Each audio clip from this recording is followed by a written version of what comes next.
Right, guys, welcome to the zone this week.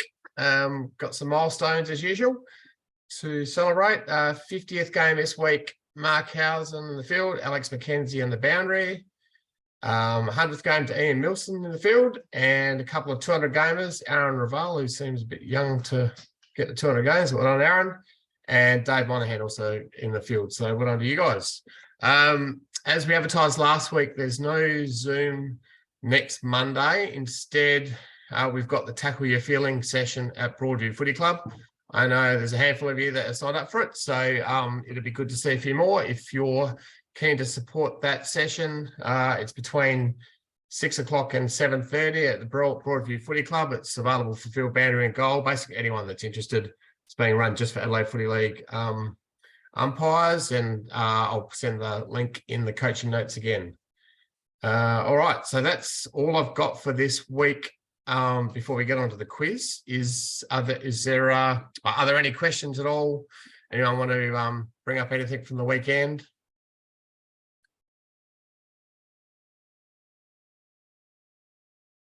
All right, no, let's get on with the quiz. So I know that a few of you have been discussing that. I did try and we had a look at with Matt Smith the possibility of using some online feature where you could have all typed in your answers, and would have been quite good, but all got a bit too hard in the end. So we'll just stick to the basics. But I've just put it on the page here so you can read if you want to follow the question that we're going through. There's 20 questions, multiple choice. Hopefully you've all had a chance to have a read of it and pick which one you would do. There'll be some good discussion points as we go the way through. The first one I would hope that you would all get if you've been on the Zooms this year. So if a club does not have a matchday official in place at the start of the game, what should the umpire do? Number one, don't start the game until a club finds a matchday official. 2, enroll the other team's matchday official if there are any issues during the game. 3, get the game going and make a note in officials HQ so the league can address it during the week. And 4, get the game going, but make it clear to the club they need to get one organised for the following week. So, Johnny Morrison, you want to unmute yourself? Let us know the right answer to that one.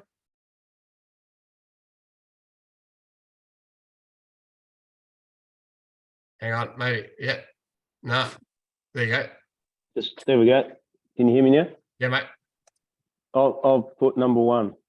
Yeah. Don't start until we get a match day official. Very good. Actually happened to me on the weekend. I was doing Div 7 reserves, and we just had to wait until one of the clubs got someone to put the vest on, and doesn't matter if we will have to wait, whatever it takes. But I guess that the point to the clubs is you need to be organised before the game starts. So if you remember in the lead up to the game, obviously you can remind them. But on the weekend we were running around and only just realised at the start that one of the clubs didn't have one, so we just held the game up until they got that sorted out. All right, because they're key people if there are any issues during a game. All right, Chris Braun, you want to unmute yourself. Player is given a red card for a dangerous tackle when they lift and dump a player heavily into the ground. The incident looked extremely nasty, and the opposition player could have easily been severely injured. Fortunately, the player was able to get to their feet and play the rest of the game. When grading the level of impact, which rating is the most appropriate? Low, medium, high, severe? I'd think this one's low. He got up and got playing. 100%, mate. So exactly right. So it's something that I repeat 2 or 3 times a year. But I understand there's some instances which look like there's a potential to cause severe injury, but the tribunal guidelines are clear that if the player gets up and keeps playing, then it's a low impact. It does impact on the amount of weeks that the match review panel or the tribunal do give, so it's really important to get it right. Now, if the match review panel do consider an incident that has been rated as low or medium or whatever, they want to upgrade it based on the potential to cause injury, they can do that, or the tribunal. But I really want umpires to make sure that in that instance it is low. And if you've got any queries on it, just give us a call before you put it into the system. All right, Pete Morgan.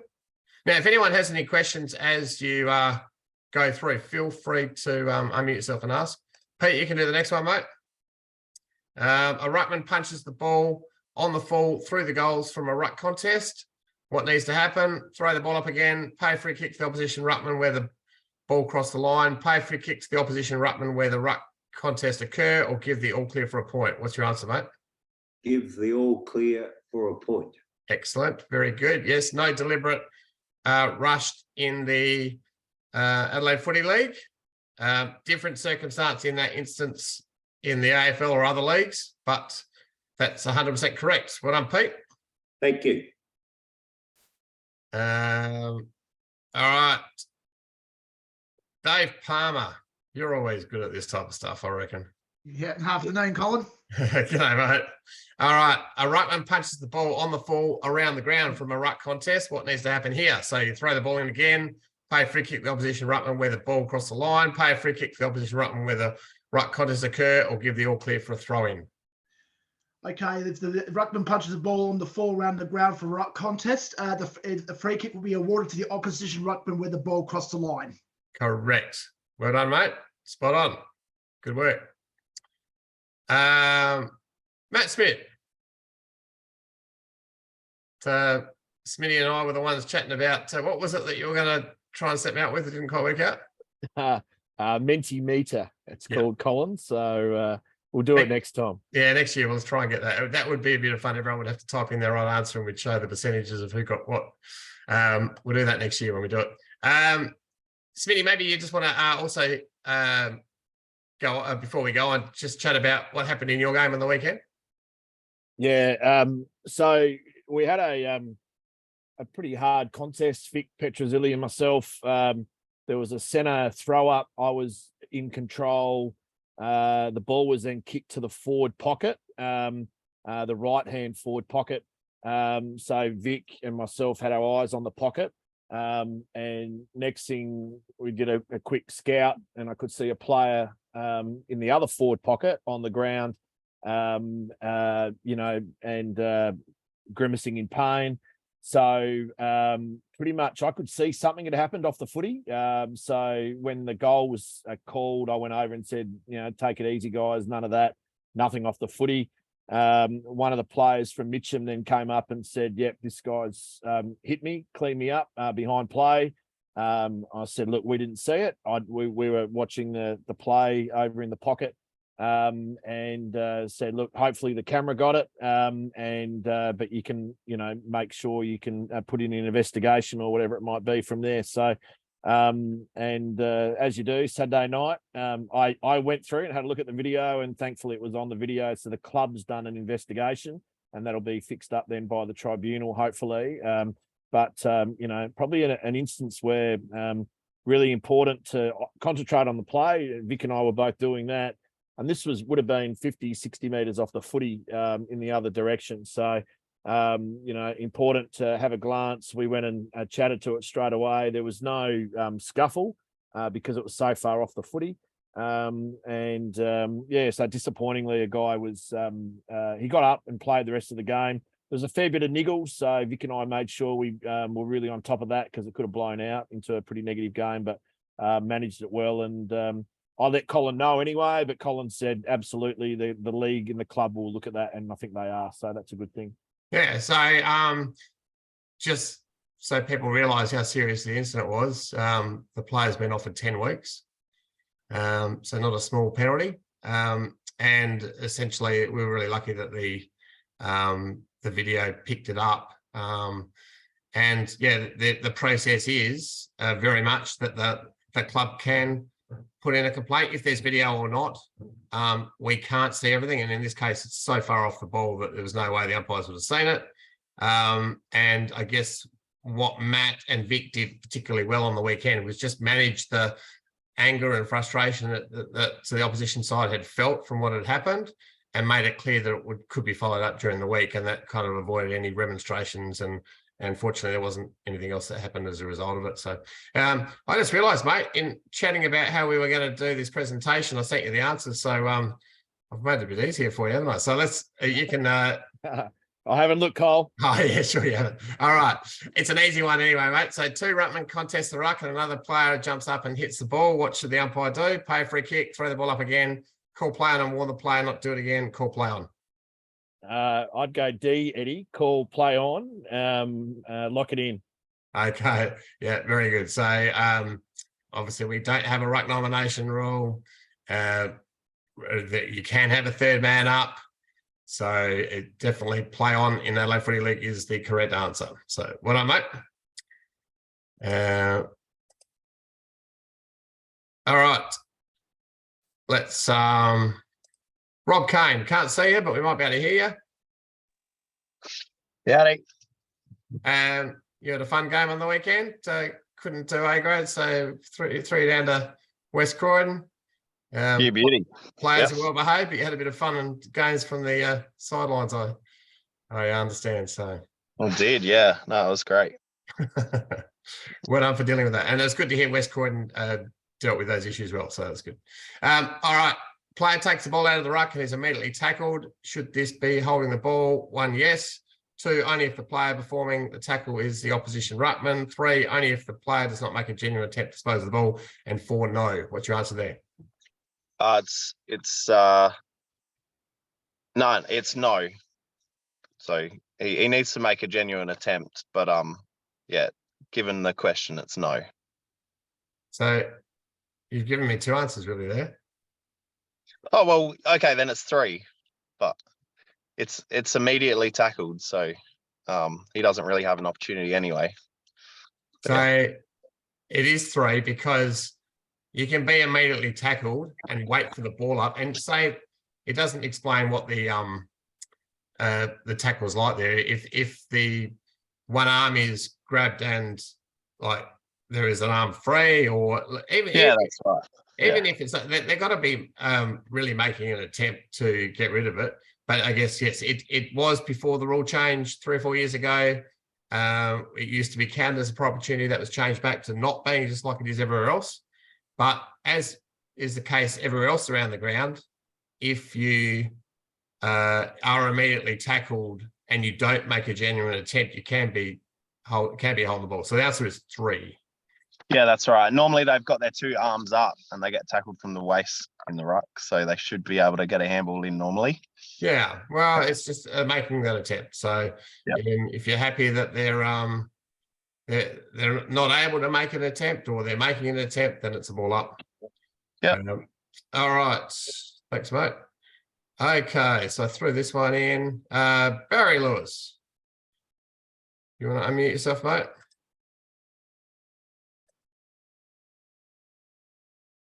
Can you unmute yourself? I can see Baz is there, but maybe the technology doesn't allow you to. Andre, you always like a chat. If you want to unmute yourself, mate. I just got in, so if you put a video out there, I didn't see it, mate. No video today, mate. We're just doing the quiz. All right, so you can answer this one. A player count is called for by a player of one of the teams. It's a real blue mooner. A player is seen to be running from the field before the players are asked to come in. What should happen? 1, perform the count. And if there are no extra players on either team, start the game again with the ball up from where it finished. 2, perform the count. If there are no extra players on the team, pay a free kick and 25-minute penalty against the team who requested the count. 3, perform the count. If there are no extra players on either team, pay a free kick and 25-minute penalty against the team whose player ran off the field. Or 4, perform the count. If there are no extra players on either team, pay a free kick and 25-minute penalty against the team whose player ran off the field and issue a red card for misconduct against the player who had run off. I've unmuted now. Okay, Gary, you can do the next one, mate. We'll just get Andre to do this one. Okay, it sounded pretty similar. I'll go for C on that one, but probably got that one wrong. I probably need to think about that a little bit further.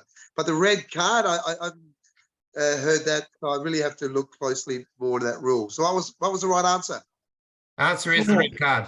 So if you see a player, it was 4. if you see a player running off when he realizes that there's a player count, he's trying to get away with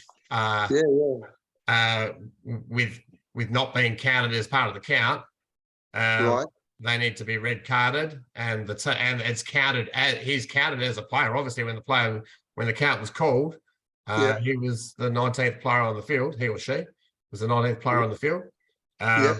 So yeah, obviously, if you can see that they're trying to deliberately get away with something, then you need to still penalise the team. Yes. And penalise that player with a red card. So straight red card. Okay, Yep. good. Yep. Good one. Yeah. All right, But, thanks you for know, that. obviously, this is you would be realising that the player is deliberately trying to get away with not being that extra player. You know, you call the players in, and then after that you see someone. You know, you might you know, you can call out to them to stop them running off, and do that. I mean, you don't want some of these situations to occur if you can avoid them with use communication. But if a player has deliberately tried to get away with getting off, so they're not over, then they'll need to be red carded. What actually occurred 2 or 3 years ago when I think a preliminary final between North Adelaide and West Torrens Eagles? What actually occurred with those players who kind of quickly snuck away out there? Did they actually get suspended? Can anybody remember that? Yeah, it was Sandful, and at the end of the day, I don't think there was any deliberate. Well, there's theories around. I don't think there was anything deliberately done about trying to get away with an extra player in the field. Usually, in these cases, it's a Accident. an accident. But what we're talking about in this scenario is you've called for the count.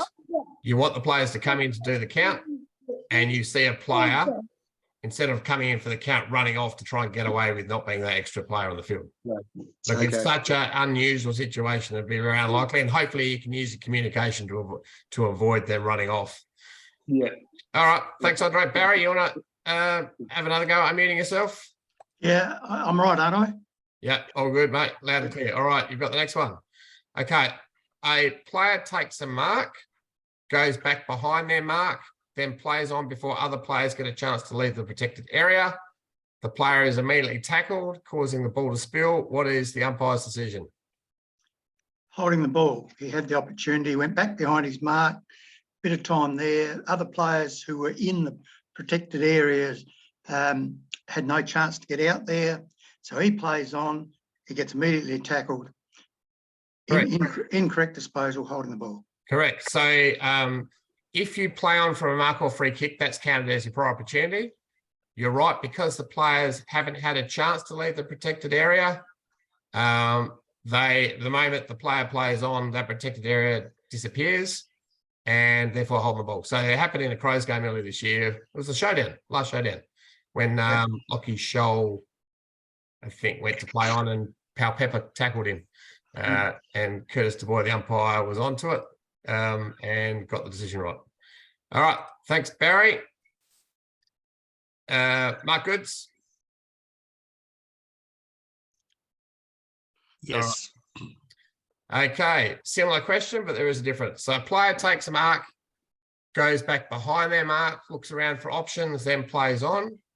The player is immediately tackled by a player who is in the protected area, causing the player to spill, causing the ball to spill. What is the umpire's decision?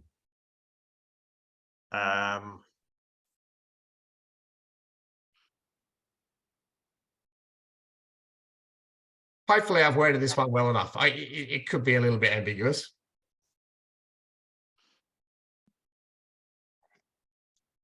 Player takes a mark, goes back behind it. Yeah, it's the 25-metre penalty for being in the protected area. Correct. So the fact that they've looked around for options, there's been a delay, means you would be expecting players to leave the protected area. So if there's that delay and then they play on and they're tackled immediately, I guess there's one difference in this scenario that would allow you to tackle. What would that be, Mark? What was the question? Sorry, So Colin? there would be a scenario where it would be okay to be in the protected area and tackle? If your opponent was there. Yep, exactly right. So if you're running with your opponent in the protected area, so exactly right. What up, mate? Or there'd be another scenario as well if the umpire quickly called play on as well for some quick reason, even if they were. So you're only calling play on when the player has played on. So the The point is it's on the player here. So the previous question was they play on immediately without any delay. So that's the players haven't had a chance to get out of the protected area. So therefore it is holding the ball in that previous scenario. But here there's a delay. So you're expecting players to be leaving the protected area. And that's where if they're tackled immediately when they've played on after they've had that chance to clear the protected area, it would be a 25-metre penalty unless they're following their fellow player. And the question doesn't include what Andre insinuated. Well, the umpire's calling play on as a result of the player playing on. Yeah, but that's not, the question doesn't say that, does it? That's one of the options, but the question doesn't say player immediately tackled after the umpire calls play on. It's not really a relevant point to the question. Yeah. All right. Ian Milson. You're right. It's on mute. I can do this. I'll do this one. Can you hear me? Oh, someone else wants to do it. I've said Ian. I don't know who that was. Sorry, I was just having a look at the question again. Colin. Okay, let me read it. Who was it that wanted to answer it? Cliff. Oh, Cliff. Okay. Oh, Cliff, you can do the next one. All right. And a mark is taken right on the goal line by a defender who then goes back behind the goal line. And instead of running back into the goal square, they run around the goalpost and run through the behind area. What is the correct course of action? Yeah, I'll go number 3, Colin. And you would be correct. So that in Adelaide Footy League is the right answer. What is it in the AFL? I think it's a free kick, isn't it? Oh no, it might be. Okay, what is it? I think it's a. What have we got here? Might be a free kick. No, it's actually it's a point. Point. Okay. Yeah. Yep. And it would get all too confusing for us. And so it's easy just to get them to have a kick again. All right. Okay, Cliff, your turn. So you've got a club goal umpire here. He signals a point, but you clearly see the ball has gone through for a goal. What is the best decision in this scenario? Number 3. And why would that be? Because you've seen it go through for a goal. Yeah. And it's a club goal umpire we're talking about. Yeah, correct. That's the right answer. Thank you. Cliff, unmute. Yes. You can do the next one as well. It's very similar. So a league appointed goal umpire signals a point, but you see the ball has gone through for a goal. What's the best decision in that scenario? Same. Doesn't matter. Number 3. It's actually different. It is actually different. Number 1. So yeah, with a league appointed umpire, you would go and communicate, and quite often in these instances, they may admit that they're not 100% certain, and therefore you would say, look, go with what I saw. But if a league appointed goal umpire is adamant that it's a point and not a goal, then it's number 1, a point if the goal umpire is adamant they're correct. So the point of those two questions was we treat the scenarios with the club umpires and the league appointed goal umpires differently. Club goal umpires, we've got to assume they don't have any credibility. There is a bias there. So if we're absolutely certain, we overrule them straight away. But with the league appointed goal umpire, there's that communication.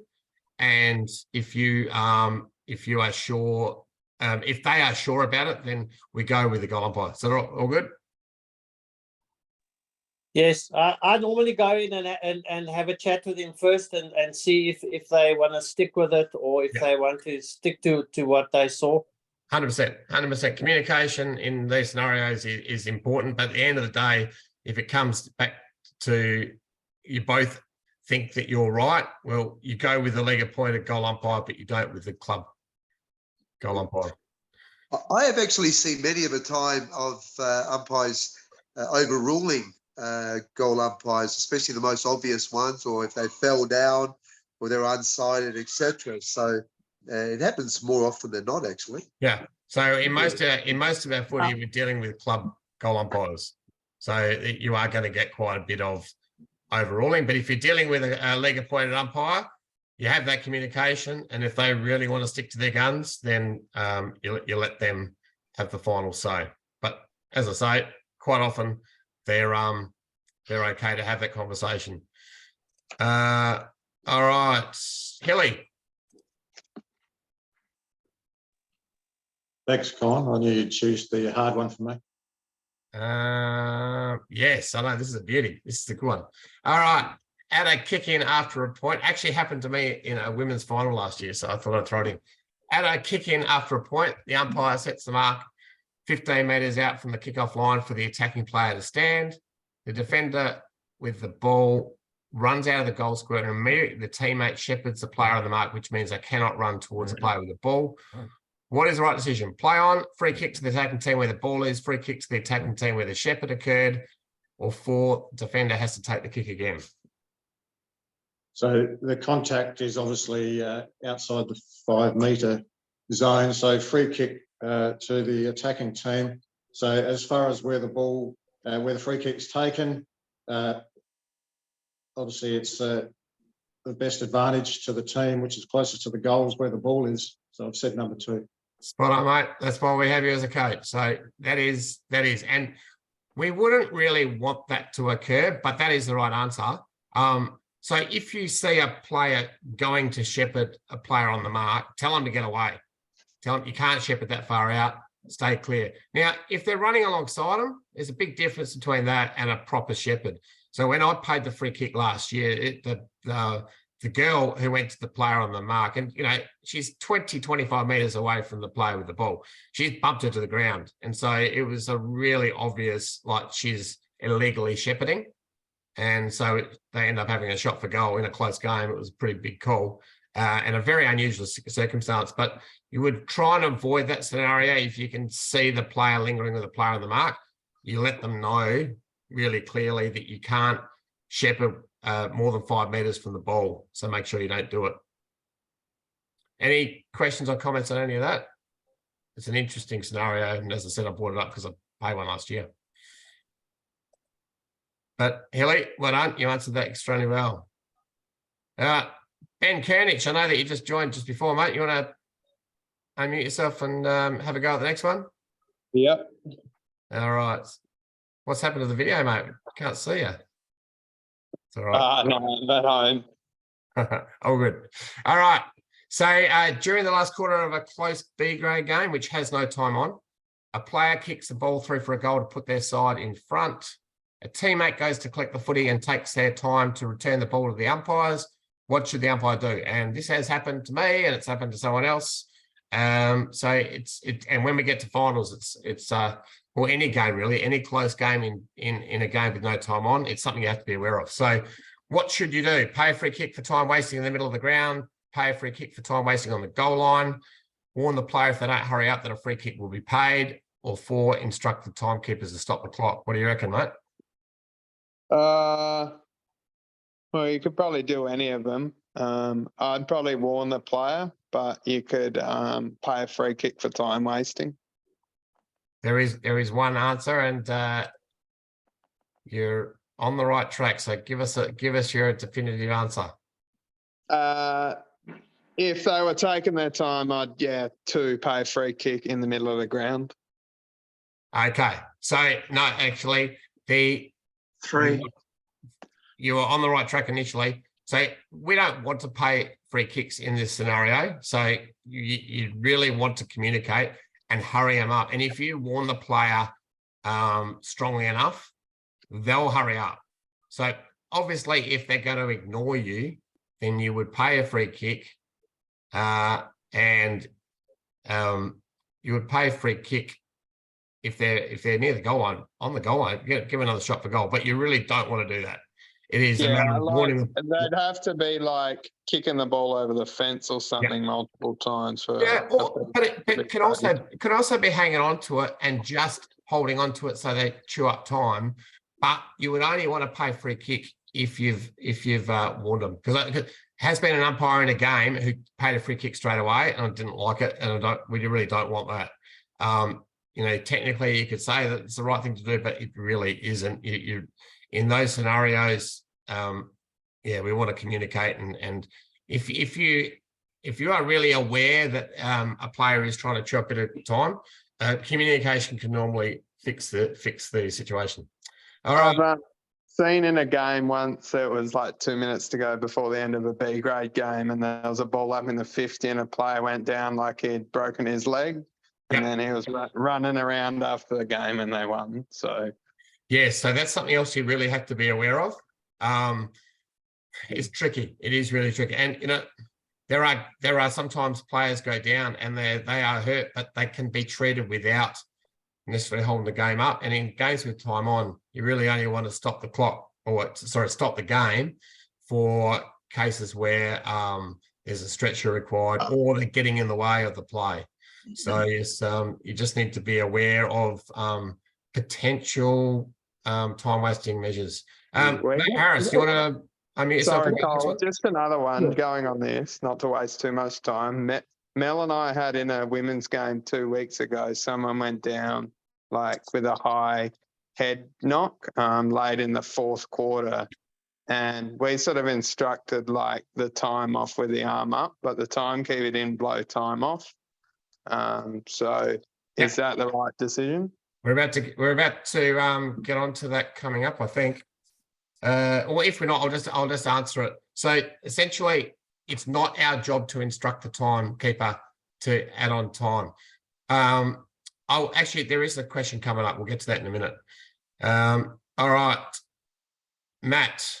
Yeah, mate. During the last quarter of a close B grade game, which has no time on, player kicks the ball through for a goal to put their side in front. Hang on, did we just do that? We just did that one. All right. This is it. This is the one that Ben was talking about. So during the last quarter of a close B grade game, which has no time on, a player is injured and requires a stretcher. Can time be stopped? 1, no. 2, if the umpire runs over timekeepers to instruct them to do so. I've just told you that's not the thing to do. 3, if both timekeepers agree to do this. And 4, at least one timekeeper can do so. What's the right answer? If both timekeepers are sitting together, at least one can do so. So number 4. But if it is 4, and both timekeepers don't have to be sitting together. So yeah. So the answer is 4, as you said, but the rule is that the clubs should have one timekeeper each. And if the clubs don't have timekeepers sitting alongside each other, if there are any disputes regarding these type of issues, and the club that has a problem with what happened didn't have their timekeeper sitting alongside the other timekeeper, then they've got no room to argue. So this is why we don't get involved. It's a club issue. Clubs are meant to provide one timekeeper each, and at least one timekeeper can stop the clock. And that means if someone goes down and fakes an injury or whatever, one timekeeper can run over and stop the clock. Colin? Yep. Rule 43(1)H of the Adelaide Footy League says the umpire can do it as well. Okay, well, that's interesting, because I did that at a Scotch game about 4 or 5 years ago, and Jeff Hurd told me pretty much bluntly that I'm not to get involved, and that's why I've always taught.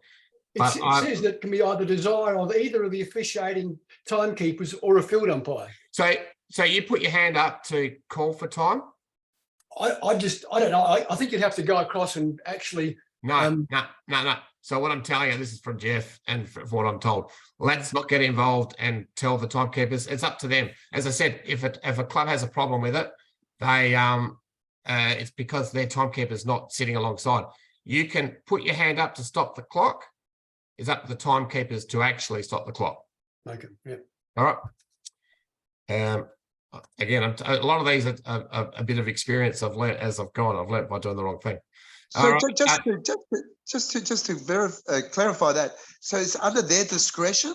Is the time if whether a team is under their discretion, whether a team. Hey, Andre, I've got 4 minutes left to get through the last question. Okay. The answer is we don't get involved. We signal time on, and the 2 timekeepers sit together, hopefully, and they work it out. And if they're not sitting together, that's their problem. All right, Gory.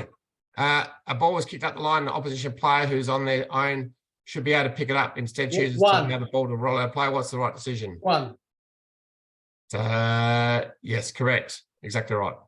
So yes, we've had a couple umpires have that thrown in. And while you're there, you can do the next one.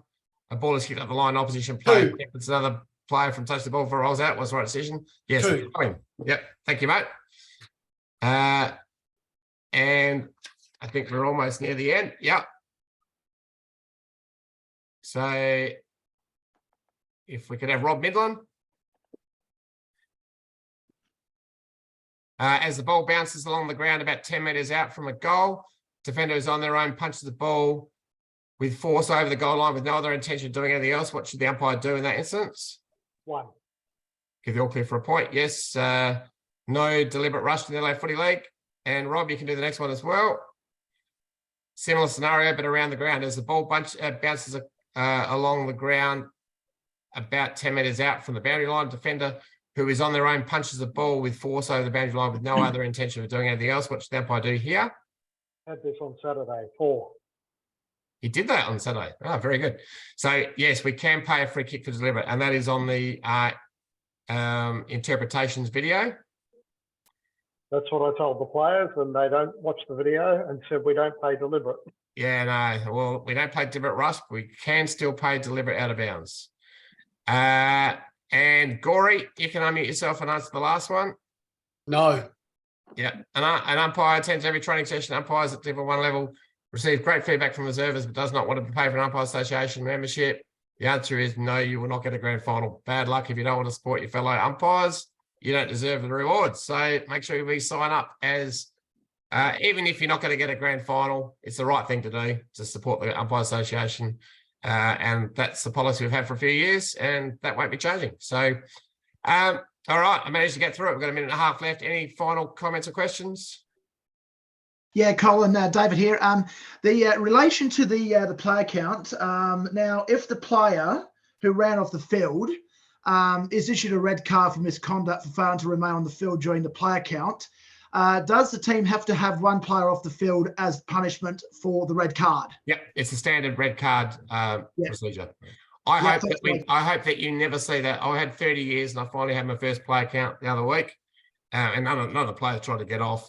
So I would think it'd be highly unusual. I just threw that in as a bit of a blue moon. I get a bit of a chat, but yes, a red card means player short. And just stuffed it up, Cole. What's that?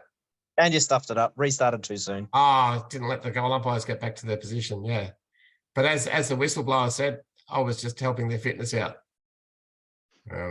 Anyway, I don't think I'll be getting another player count soon to get that one right. It's just one of those things. All right, guys, expect to cut out me. I hope you enjoyed that quiz. We'll do it again next year. And yeah, if you've got any further questions, contact me as this finishes, because it's just about to cut off. So we'll see you all on training on Wednesday night, and hopefully see you next Monday night for the tackle your feeling session.